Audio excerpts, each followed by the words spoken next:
ನಾವು ಮಾಡುವ ಕೆಲಸಗಳೇ ನಮ್ಮ ಜೀವನವಲ್ಲ, ನಾವು ಪ್ರತಿದಿನ ಮಾಡುವ ಅಭ್ಯಾಸಗಳೇ ನಮ್ಮ ಜೀವನ. ಒಂದು ಸಣ್ಣ ಅಭ್ಯಾಸ ದೊಡ್ಡ ಬದಲಾವಣೆ ತರುತ್ತದೆ. ಅದನ್ನು ನಾವು ಗಮನಿಸದೇ ಇರುತ್ತೇವೆ.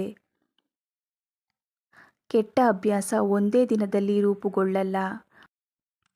ಒಳ್ಳೆಯ ಅಭ್ಯಾಸವು ಹಾಗೆ.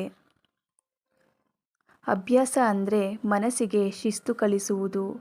ಪ್ರೇರಣೆ ಬಂದಾಗ ಮಾತ್ರ ಮಾಡುವುದು ಅಭ್ಯಾಸವಲ್ಲ. ಮನಸ್ಸಿಲ್ಲದ ದಿನವೂ ಮಾಡುವುದೇ ಅಭ್ಯಾಸ. ಒಂದು ಅಭ್ಯಾಸ ಬದಲಿಸಿದ್ರೆ ಜೀವನದ ದಿಕ್ಕೇ ಬದಲಾಗುತ್ತದೆ. ಅಭ್ಯಾಸ ಮುರಿಯೋದು ಕಷ್ಟ, ಆದರೆ ಅಸಾಧ್ಯವಲ್ಲ. ಹೊಸ ಅಭ್ಯಾಸ ಸಣ್ಣದಾಗಿ ಆರಂಭಿಸು. ದೊಡ್ಡ ಗುರಿ ಭಯ ಹುಟ್ಟಿಸುತ್ತದೆ. ಒಂದು ದಿನ ಬಿಡುವುದರಿಂದ ಎಲ್ಲ ಹಾಳಾಗಲ್ಲ, ನಿರಂತರವಾಗಿ ಬಿಡೋದರಿಂದ ಹಾಳಾಗುತ್ತದೆ. ಅಭ್ಯಾಸ ನಿನ್ನನ್ನು ನಿಧಾನವಾಗಿ ನೀನು ಆಗಬೇಕಾದ ವ್ಯಕ್ತಿಯನ್ನಾಗಿ ಮಾಡುತ್ತದೆ.